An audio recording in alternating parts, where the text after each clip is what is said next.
Welcome back everybody. This is Pascal. Selamat datang kembali semuanya. Saya Pascal Lotas dari Neutrality Studies, dan hari ini saya kembali ditemani oleh Profesor Said Marandi dari Teheran. Profesor Marandi sudah sering hadir di kanal ini sebelumnya. Saya yakin kalian semua sudah mengenalnya, dan hari ini beliau akan memberi kita pembaruan tentang apa yang sedang terjadi di kampung halamannya, Teheran. Said, selamat datang kembali. Said, welcome back. Thank you. Amokos Sperling is Wushij of Pali. Having me back, Pascal. Always a pleasure. Professor Marandi. Selalu menyenangkan. Profesor Marandi, izinkan saya mungkin bertanya kepada Anda, atau memulai dengan ini. Apa yang sedang terjadi di Teheran saat ini? Maksud saya, kami telah melihat kampanye pengeboman selama seminggu terakhir, dan tampaknya itu sangat mengerikan. Tampaknya, Anda tahu kehancurannya sangat besar. Bisakah Anda memberi kami pembaruan tentang seperti apa kondisi Teheran saat ini? What Tehran looks like at the moment. Yes, and it's happening across the country. They are bombing. Ya, dan itu terjadi di seluruh negeri. Mereka mengebom bahkan kota-kota kecil yang sangat jauh dari wilayah Teluk Persia atau pusat-pusat besar manapun. Tampaknya, mereka benar-benar tidak peduli dengan apa yang mereka serang. Mereka menghantam banyak lingkungan yang sangat padat, di mana tidak ada apapun selain blok apartemen atau infrastruktur sipil yang sama sekali tidak ada hubungannya dengan, katakanlah, militer. Mereka telah mengebom radio dan televisi Iran, kompleks radio dan televisi nasional, berkali-kali. Namun para pegawai di sana sangat heroik, karena masih ada orang yang bekerja di sana. Saya pergi ke sana beberapa malam yang lalu untuk sebuah program. Saya pergi ke gedung yang saya kira seharusnya saya datangi, dan ternyata gedung itu sudah dibom. Lalu mereka membawa saya ke tempat lain. And then they took me to another place, and then after my interview was finished, Dan kemudian, setelah wawancara saya selesai, sekitar 1 jam kemudian, mereka mengebomnya lagi. Ya bagus. Jadi inilah yang dilakukan Trump dan sekutu-sekutunya serta para proksinya, dan tentu saja rezim Israel. Tadi malam di Teheran, terjadi pengeboman hebat, dan saya baru saja memposting atau menulis tentang seorang gadis kecil di Teheran. Seorang bayi berusia 1 tahun yang jenazahnya sedang dievakuasi, agar orang-orang bisa memahami apa yang sedang terjadi. Orang-orang ini sama sekali tidak memiliki rasa hormat terhadap kehidupan, sama seperti di Gaza, di Lebanon, dan di tempat lain, di mana mereka melancarkan perang kotor mereka, seperti di Suriah, atau seperti yang kita lihat sebelumnya di Irak dan Libya. Tidak ada rasa kemanusiaan. Dan yang sangat mengganggu adalah bagaimana, di Barat, bahkan mereka yang menentang Trump di media arus utama, tidak mempermasalahkan ketidakmoralitas dan ketidakabsahan serangan-serangan ini. the immorality and illegitimacy of these strikes. And instead they focus on demonizing Iran. Sebaliknya, mereka justru berfokus pada upaya mendemonisasi Iran untuk entah bagaimana membenarkan apa yang sedang terjadi. Bahkan, mereka yang menentang perang pun tidak menentangnya dalam arti mengatakan bahwa kita sedang melakukan kejahatan terhadap kemanusiaan, atau bahwa kita melakukan kejahatan perang, atau bahwa serangan kita tidak sah. Tidak. Paling jauh, mereka akan mengatakan bahwa ini adalah kebijakan yang gagal. Tapi mereka tidak akan mengatakan bahwa apa yang kita, Amerika Serikat atau Barat, lakukan itu jahat. Tentu saja, saat ini para elit dan media di Barat tidak selalu mencerminkan opini publik seperti dulu. Namun bagaimanapun juga, itu tetap merupakan kekuatan yang harus diperhitungkan.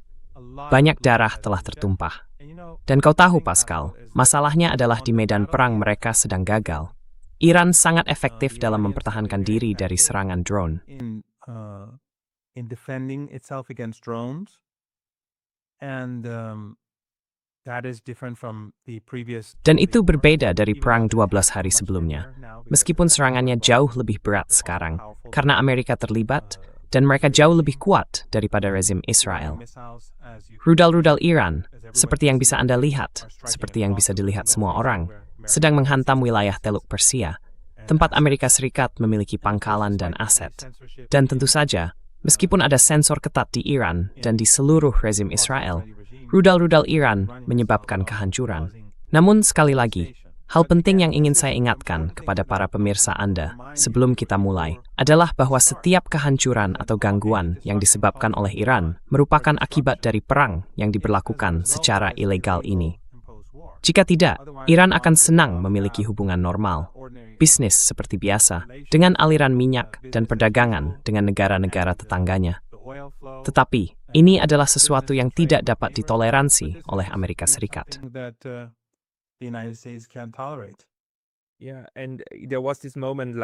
Dan ada satu momen akhir pekan lalu, kalau tidak salah pada hari Sabtu, ketika Presiden Anda, Pezeshkian, benar-benar meminta maaf kepada negara-negara Teluk Tetangga dan berkata, "Lihat, kami tidak akan menyerang kalian jika bukan karena apa yang terjadi akibat tindakan Amerika Serikat." Jadi, apa kebijakan saat ini? Maksud saya, dalam arti tertentu, apalagi yang seharusnya menjadi sasaran Iran selain aset-aset militer AS di negara-negara tersebut? Dan baru-baru ini, AS juga meningkatkan serangannya, mengebom pabrik desalinasi dan infrastruktur sipil murni lainnya. Ladang minyak di sekitar Teheran juga menjadi sasaran, dan saya melihat unggahan Anda beberapa hari lalu tentang hujan asam, hujan minyak yang turun dari langit. Maksud saya ini seperti kiamat, dan sekarang Iran membalas dengan menyerang ladang minyak di Bahrain dan sebagainya. Amerikannya dimilis Iran sa atin maksa permefning Israel, itulintikting kampanye kung bavyor. Israel to stop its bombing campaign. Well, Iran isn't. Ya, Iran memang tidak secara resmi menutup Selat Hormuz, tetapi pada kenyataannya, mereka telah menutupnya. Ini dilakukan untuk menekan Amerika Serikat. Kita melihat betapa putus asanya Trump untuk menurunkan harga minyak, karena kemarin dia pada dasarnya berbohong dan mengatakan bahwa perang akan segera berakhir, yang menyiratkan bahwa Selat Hormuz akan dibuka kembali dan keadaan akan kembali normal. Dan harga minyak pun turun. Namun kemudian pihak Iran mengatakan bahwa perang ini tidak akan berakhir dalam waktu dekat. Mereka tidak akan menerima gencatan senjata. Jelas, Iran tidak bisa menerima gencatan senjata, karena jika mereka melakukannya, hal yang sama seperti 8 atau 9 bulan lalu akan terjadi lagi di masa depan. Mereka hanya akan bersiap untuk perang berikutnya, dan ini akan menjadi siklus yang tak berkesudahan.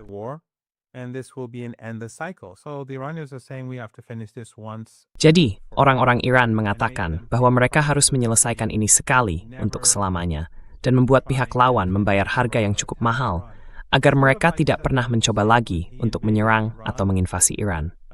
Mirip seperti Saddam Hussein ketika ia menginvasi Iran dan kemudian diusir dari wilayah Iran, perang tetap berlanjut. Mengapa? Karena mereka tahu bahwa Saddam adalah sosok yang agresif. Mereka berpikir bahwa mereka harus melemahkannya sedemikian rupa agar ia tidak akan pernah menyerang Iran lagi. Dan perang itu berlangsung selama 8 tahun. Apa hasilnya? Saddam tidak pernah lagi menginvasi Iran. Sebaliknya, ia menyerang Kuwait, sesuatu yang jauh lebih kecil, sesuatu yang ia kira akan lebih mudah ditaklukkan.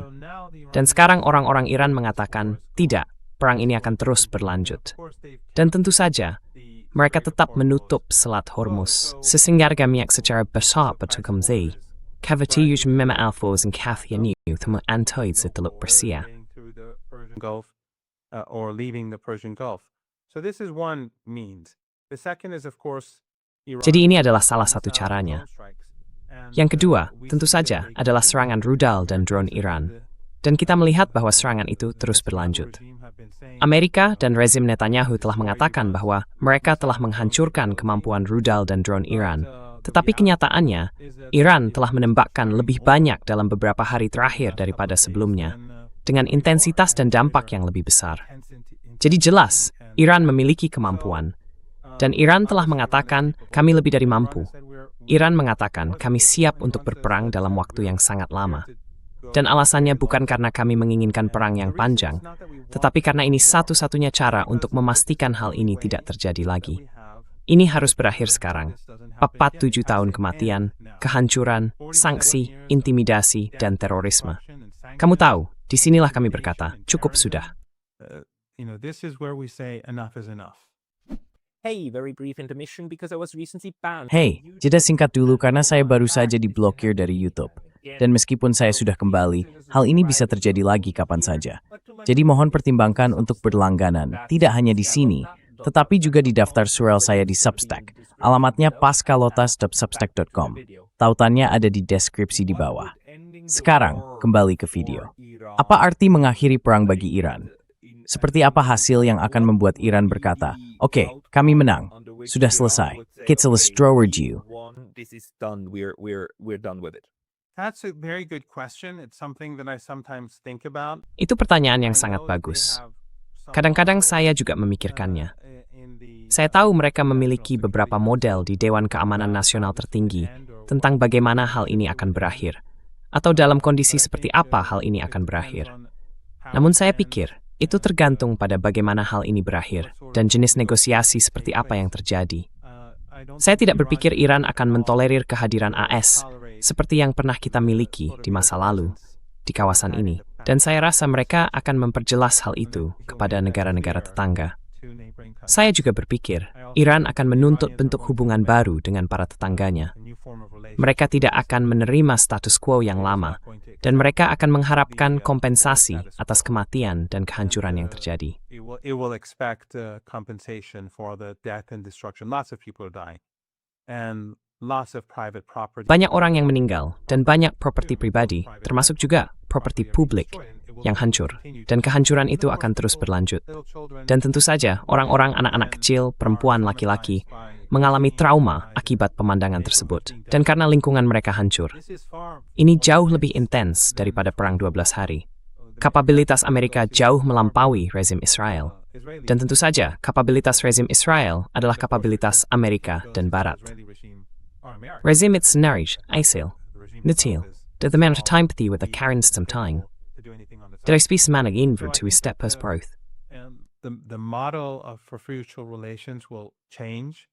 Iran won't allow these countries in the Persian Gulf. Iran tidak akan mengizinkan negara-negara di Teluk Persia atau tetangganya manapun, termasuk Azerbaijan atau bagian utara Irak yang bersifat semi-otonom, untuk berfungsi seperti sebelumnya. Jadi, banyak hal akan berubah. Namun saya juga berpikir ini akan menjadi kekalahan yang sangat besar bagi Trump. Hal ini akan mengakhiri masa kepresidenannya karena tidak berjalan sesuai rencana, seperti yang kita harapkan. Maksud saya, energi dafathis, do bastrivini thrandig in you stan amended. Fwits tu mai tag and chapat. Stes dubani tinges, sedekapa anak 30 cool. I've been saying this for a couple of years now. I said that they will shut Iran. Saya bilang bahwa Iran akan menutup Selat Hormuz dan mereka tidak akan bisa membukanya kembali. Iran memiliki kemampuan rudal dan drone untuk mempertahankan perang yang panjang. Dan saya bukan orang jenius. Jika Amerika Serikat memiliki analis yang kompeten, jika mereka telah menelaah fakta dan informasi yang ada, dan jika mereka mau mendengarkan, bukan hanya saya, tetapi juga banyak orang lain yang telah mengatakan hal yang sama di acara Anda dan di acara-acara lain, kita tidak akan mengalami perang ini. Namun faktanya, Barat diperintah oleh orang-orang yang bodoh dan arogan. Ini bukan hanya tentang Trump. Ini terjadi dari satu pemerintahan ke pemerintahan berikutnya. Obama, Biden, Bush. Ini adalah sebuah imperium yang arogan. Doesn't matter. This is an empire that is arrogant. It is not only void of any. Hal ini tidak hanya sepenuhnya tanpa moralitas, seperti yang telah kita lihat melalui berkas-berkas Epstein, tetapi juga dalam kesombongannya menolak untuk memahami atau memang tidak mampu memahami pihak lain. Ia memandang pihak lain sebagai lemah, rentan, dan hancur. Ia mempercayai propagandanya sendiri tentang pihak lain, bahwa pihak lain tidak populer, bahwa mereka akan segera runtuh. Jadi ketika mereka mempertimbangkan untuk menyerang, mereka berkata pada diri sendiri, kita bisa mengatasinya dengan mudah. Kita bisa menghancurkannya dengan mudah. Namun menurut saya, kini ketika berhadapan dengan Iran, mereka telah menemui tembok yang kokoh. Iran bukan Venezuela. Iran bukan Irak, bukan Suriah, bukan Libya, bukan Afghanistan, bahkan bukan Vietnam. Karena itu saya pikir hal ini akan menghancurkan Imperium Amerika Serikat. So I think that this is going to break the US empire. One of the scariest insights for me from last week is just Salah satu hal paling menakutkan bagi saya dari minggu lalu adalah betapa banyaknya orang fanatik evangelis di pemerintahan AS saat ini, termasuk Menteri Perang Pete Hegseth. Dan di jajaran militer, banyak keluhan dari para prajurit bahwa perwira mereka memberikan semacam ajaran evangelis seperti kita melakukan ini untuk memicu Armageddon. Jadi bagi saya, ini mengubah gambaran. Jika banyak orang yang bertanggung jawab atas perang ini sebenarnya adalah Zionis Kristen, dan terkontak priority step untuk mempercepat akhir zaman, maka seluruh skenarionya menjadi jauh lebih rumit. Apakah ini suatu yang Anda dan rekan-rekan Anda, serta orang-orang perencanaan Iran, perhatikan? Bahwa bagi sebagian orang fanatik ini, perang ini bisa menjadi perang yang sunyi. Could be a holy war to some of these nut jobs. Well, yes, the one thing that you and Ya your benar. audience should always Satu hal yang harus selalu diingat oleh Anda dan audiens Anda adalah bahwa Iran sangat memahami Amerika Serikat. and Betul? it is- Iran memahami it militer, understands its politik, military, dan it budayanya. understands its politics. Bahasa kedua kami di universitas tentu saja adalah bahasa Inggris, tetapi banyak orang Iran yang bepergian ke Amerika Serikat. But, Banyak akademisi kami yang pernah belajar di luar negeri atau menghabiskan masa cuti akademik di luar negeri. Dan selain itu semua, Amerika Serikat dudui Irak dan Afghanistan selama bertahun-tahun. Dan kedua negara itu adalah teng Iran. Iran tahu apa yang di Irak, apa agreement di Afghanistan. Iran knows what the United States did in Iraq, what it did in Afghanistan. I would just add to the Saya hanya ingin menambahkan terhadap apa yang sudah kamu jelaskan, apa yang kamu katakan. Saya ingin menambahkan bahwa selain gila, mereka benar-benar jahat. Orang-orang ini pada dasarnya mengatakan kepada kita bahwa Kristus mendukung genosida, bahwa tidak apa-apa melakukan genosida. Kita melihat hal ini dari apa yang dikatakan Duta Besar AS untuk rezim Israel, seorang Zionis Kristen. Dia mengatakan bahwa jika rezim Israel mengambil alih seluruh wilayah, itu tidak masalah. Dia mengatakan bahwa mereka tentara paling bermoral di dunia, setelah apa yang melakukan terhadap Gaza dan Lebanon, di mana mereka secara rutin melakukan pemboman besar-besaran. Kamu tahu, doktrin Dahiyah, itu berarti meratakan kota Beirut. Itulah doktrin mereka. Beirut. That is their doctrine. We kill everyone to bring down the nation. Mereka membunuh semua orang untuk menjatuhkan suatu bangsa, untuk membuat mereka bertekuk lutut. Di Gaza, saya pikir mereka menyebutnya memotong rumput, yang artinya hanya membunuh orang. Mereka telah melakukan itu selama bertahun-tahun, jauh sebelum 7 Oktober. Jadi ini adalah masyarakat genosidal, rezim genosidal, dan kaum Zionis Kristen mendukungnya. Ini benar-benar jahat. Lalu misalnya, Menteri Perang AS, cara dia berbicara tentang orang Iran tentu saja mengerikan. Benar Seno, hanya monster yang akan berbicara seperti itu, dan memang itulah dia. Jadi orang-orang Iran benar-benar memahami apa yang sedang terjadi dan bagaimana politik dimainkan di Amerika Serikat. How politics are playing out in the United States. And it makes it even more determined because when you have Dan hal itu membuat mereka semakin bertekad. Karena ketika kebijakan nyata Amerika Serikat, kebijakan tidak resmi, kebenaran yang tak terucap, diungkapkan oleh Duta Besar AS untuk Jepang, bahwa jika rezim Israel menguasai seluruh kawasan, itu tidak masalah. Dan tentu saja, mereka disebut tentara paling bermoral di dunia. Jadi ketika mereka menguasai kawasan itu, jelas mereka bisa melakukan apapun terhadap siapapun yang mereka mau. Hal itu menjadikan perang ini bersifat eksistensial, yang membuat banyak orang di Iran, Irak, Yaman, dan Lebanon frustrasi adalah bahwa rezim Erdogan masih bersikap acuh terhadap apa yang terjadi, dan dalam arti tertentu, bahkan membantu kubu Israel dan Amerika. the Israeli and the American camp, despite the fact that these threats are now what the American Meskipun ancaman-ancaman ini kini sudah terbuka, apa yang dikatakan Duta Besar Amerika sudah tersebar. Apa yang dilakukan Sisi pada dasarnya tetap seperti biasa. Turki masih mengangkut minyak. Yordania terus berbisnis dan membantu perang melawan Iran. Sementara Saudi dan rezim-rezim di Teluk Persia semuanya tetap menjadi proksi atau sekutu Amerika Serikat dan, pada kenyataannya, berada di pihak rezim Israel. Hal ini terjadi meskipun ada orang-orang fanatik tanpa moral yang berbicara tentang menguasai seluruh kawasan, genosida di Gaza sebagai hasil karya tentara paling bermoral di dunia.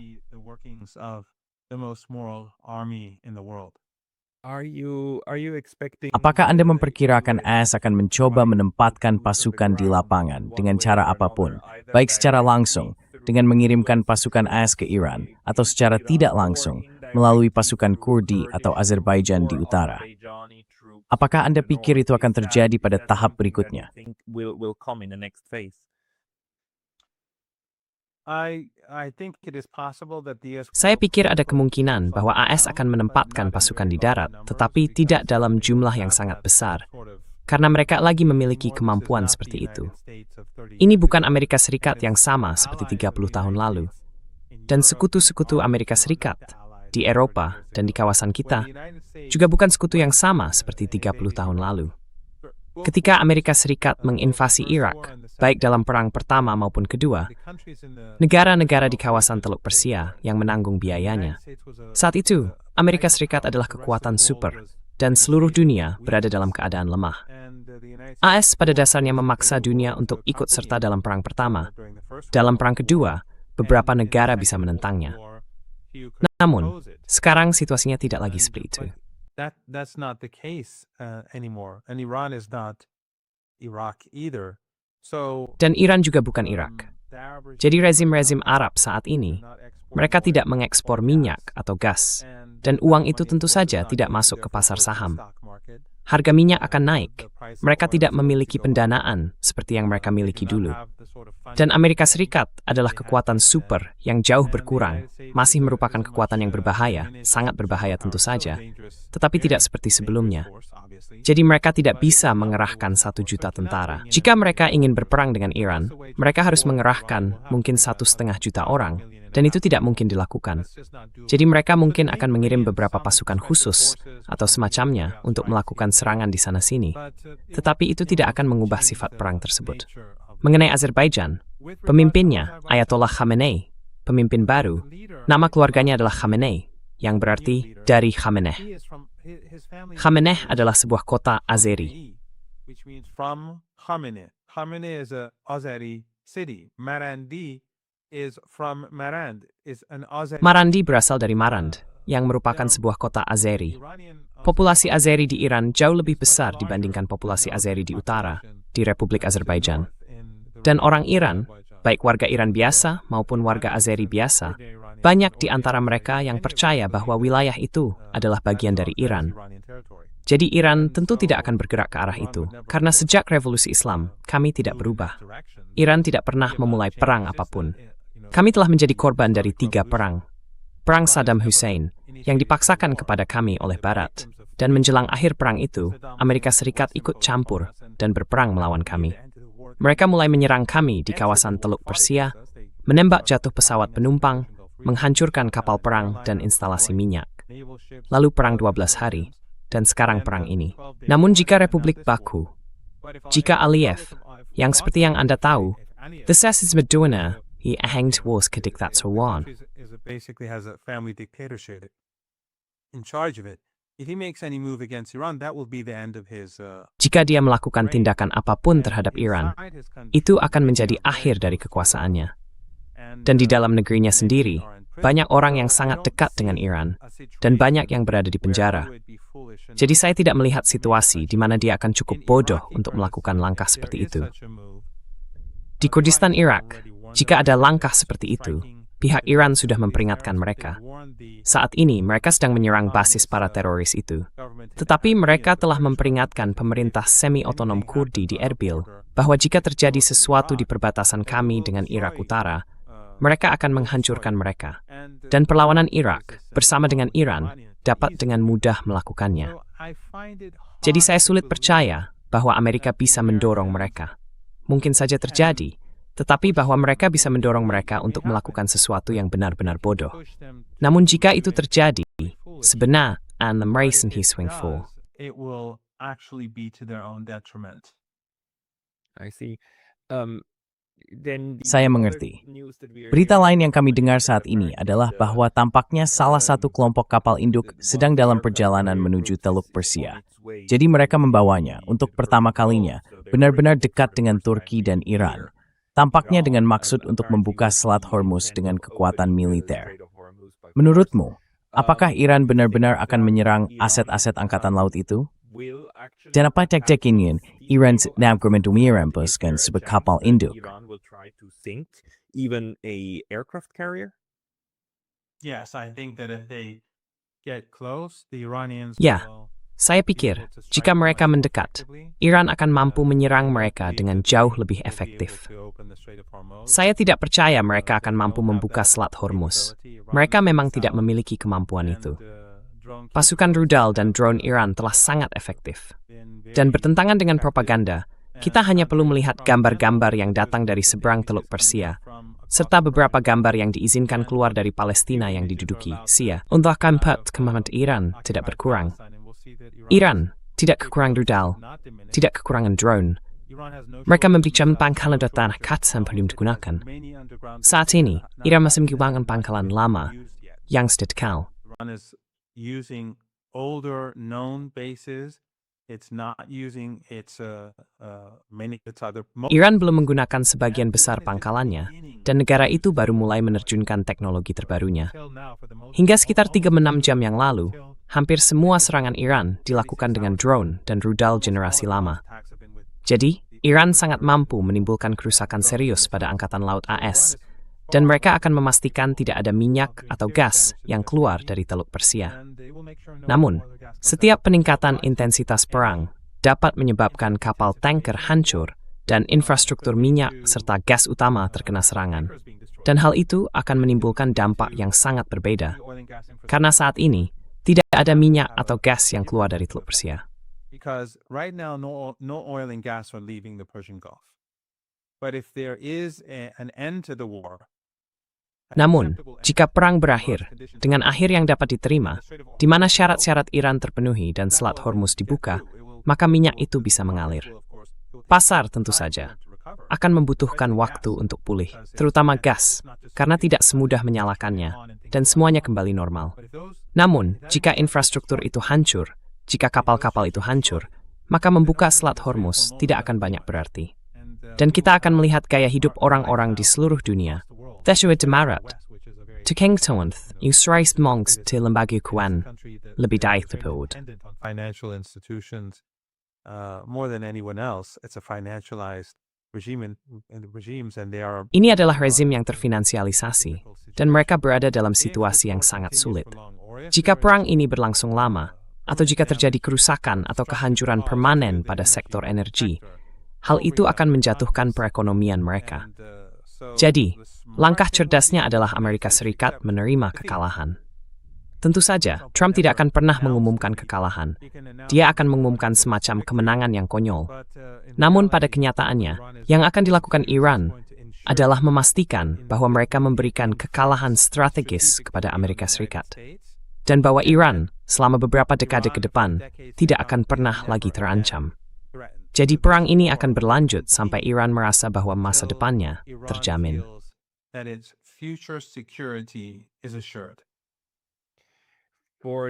Untuk negara-negara di Teluk, maksud saya, salah satu hal yang kita lihat sekarang adalah bahwa Oman sangat aman, karena pada dasarnya telah memainkan peran sebagai negara netral. Negara itu tidak memiliki instalasi militer AS. Dan jika monarki Teluk mulai menyatakan netralitas mereka, dengan mengatakan, mulai sekarang, kami tidak akan lagi menampung pangkalan militer AS. Kami menyatakan netralitas permanen. Apakah itu sesuatu yang akan dianggap diinginkan oleh Iran? Terhadap steward is minding number oleh Iran. Of course, I mean, if we had that situation, they would. Tentu saja. Maksud saya, jika kita memiliki situasi seperti itu, mereka tidak akan menghadapi situasi ini hari ini. Mereka membawa hal ini kepada diri mereka sendiri. Mereka terlibat dalam perang ini. Mereka telah membantu membantai orang Iran dan menghancurkan properti serta aset Iran. Jadi satu-satunya pihak yang patut disalahkan adalah mereka yang bekerja sama dengan Amerika Serikat, hingga membawa kita ke titik ini. Namun jika ada perubahan, ya, hubungan bisa kembali normal. Tentu saja, ada masalah kompensasi yang harus diselesaikan. Tapi izinkan saya memberi contoh yang baik. Ketika Saddam Hussein menyerang Iran, rezim-rezim di Teluk Persia memberinya ratusan miliar dolar. Pada masa itu, ketika nilai dolar jauh lebih tinggi. Dan tentu saja, Barat memberinya senjata kimia. Saya selamat dari 2 serangan senjata kimia. Banyak yang tidak. Banyak yang terus menderita dan perlahan meninggal. Many didn't. Many continued to suffer and slowly died. in Iraq, that many thousands of people were slaughtered in single attacks. Di Irak, ribuan orang dibantai dalam satu serangan oleh senjata kimia ini, seperti di kota kecil Halabja. Inilah yang dilakukan Barat terhadap rakyat Irak dan rakyat Iran. Namun meskipun demikian, ketika Saddam menginvasi Kuwait, Iran mengecamnya, dan secara bertahap hubungan antara Iran dan negara-negara Arab ini kembali normal. Kami tidak mencari permusuhan abadi, meskipun mereka memiliki darah Iran di tangan mereka. Bagi Iran, perdamaian dan stabilitas di kawasan ini sangatlah penting. Jadi kami telah memaafkan mereka sebelumnya, dan kami akan memaafkan mereka lagi. Namun, kali ini hubungan itu harus berubah. Amerika Serikat tidak bisa lagi memiliki kehadiran seperti ini. Mereka harus memberikan kompensasi, dan Iran harus merasa bahwa keamanan masa depannya terjamin. Its future security is assured. So, Isigani, saya belum tahu, ana Iran pernah memberikan tuntutannya sejauh ini untuk mengakhiri perang? Atau itu sesuatu yang dibuat Steam? somewhere in the future. Yes, there are demands, but they are not directed. Ya, memang ada tuntutan, tetapi tidak selalu terarah. Tuntutan itu tidak ditujukan kepada entitas tertentu. Misalnya, soal kompensasi sudah disebutkan. Tapi siapa yang harus memberi kompensasi? Itu tidak penting bagi kami. Jika Jepang ingin memberi kompensasi, atau Kuwait, atau Amerika Serikat, itu bukan masalahnya. Mereka telah membunuh banyak orang. Mereka telah menghancurkan kehidupan banyak orang.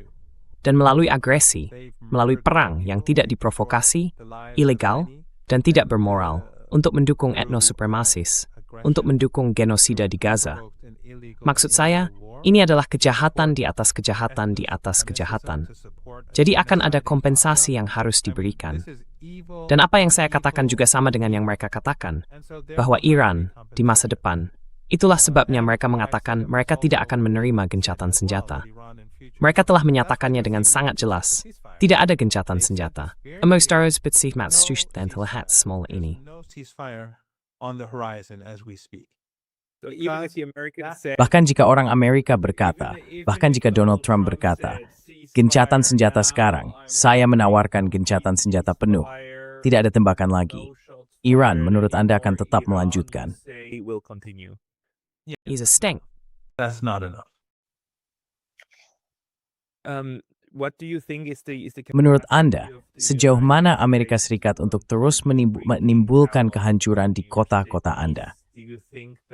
Apakah Anda pikir kemampuan itu kian berkurang seiring waktu? Atau Anda memperkirakan kampanye pengebom lanjut selama berminggu-minggu atau berbulan-bulan lagi? weeks or months? Well, we have the capability of continuing this war Ya, for a long time. kami memiliki kemampuan untuk melanjutkan perang ini untuk waktu yang lama. Kapasitas rudal dan drone kami sangat besar. Kami memiliki banyak kota bawah tanah, dan pabrik-pabrik yang memproduksinya juga berada di bawah tanah. Persediaan kami penuh, jadi kami bisa bertahan sangat lama. Kami tidak ingin perang ini berlangsung selama itu. Kami ingin perang ini berakhir sekarang. Namun, yang penting adalah kondisi untuk mengakhiri perang. Kami semua orang-orang empersaan 9 bulan dari sekarang, atau 1, 2, atau 5 tahun ke depan. Sejauh you speakery, perang di Amerika Serikat tidak dapat dipertahankan. The war on the United States, the side of the United States, is not sustainable.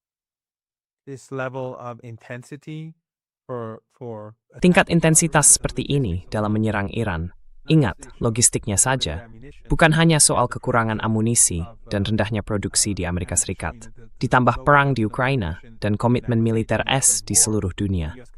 Itu bukan satu-satunya masalah. Ekonomi AS akan terpukul lebih parah lagi karena harga minyak tetap tinggi dan terus naik. Amerika Serikat mungkin mandiri secara energi, tetapi hal itu tidak banyak membantu konsumen. Basta seknit semasa, even bisnis, and it's banyak tigagenu and the jantan pathland it's sangat bershet. businesses that consume energy, they're going to be hit very hard. And as we speak, I'm sure it's already having. Dan saat kita berbicara, saya yakin dampaknya sudah mulai terasa secara bertahap. Jadi, ada hal itu. Lalu ada juga seluruh persoalan logistik. Bagi mereka, semuanya harus diangkut dari seluruh penjuru dunia untuk berperang. Ini adalah rumah kita. Produksi, pangkalan rudal, semuanya sudah ada di sini. Produksi bersifat lokal, jadi kita akan terus berjalan. Dan yang paling penting, Pascal, yang paling penting, ini adalah perjuangan untuk bertahan hidup. Bagi Barat, ini adalah perang jahat yang mereka pilih, dan juga bagi para proksi mereka. Jadi ketika melihat semua ini, saya rasa ini tidak benar-benar berkelanjutan bagi Amerika Serikat. Itu tidak berarti perang ini akan berakhir besok, atau minggu depan, atau bulan depan. Tetapi ini tidak berkelanjutan.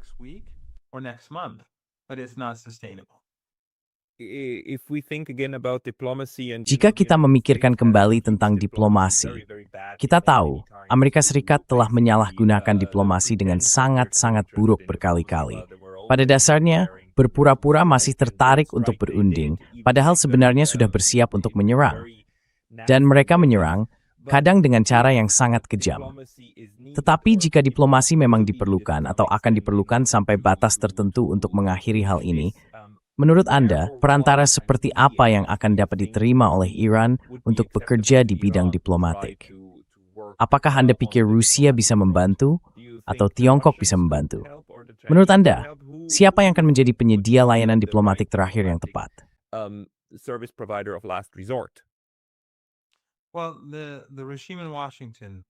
Nah, rezim di Washington pada dasarnya adalah rezim Zionis. Maksud saya, prinsipnya adalah Israel yang utama, dan karena itu secara hakikat kita bisa menyebutnya Zionis. Kedua rezim Zionis ini adalah entitas paling tidak bermoral di planet ini. Dan bukan hanya karena mereka membunuh, melakukan pembantaian, dan genosida, mereka juga sama sekali tidak menghormati perjanjian mereka sendiri.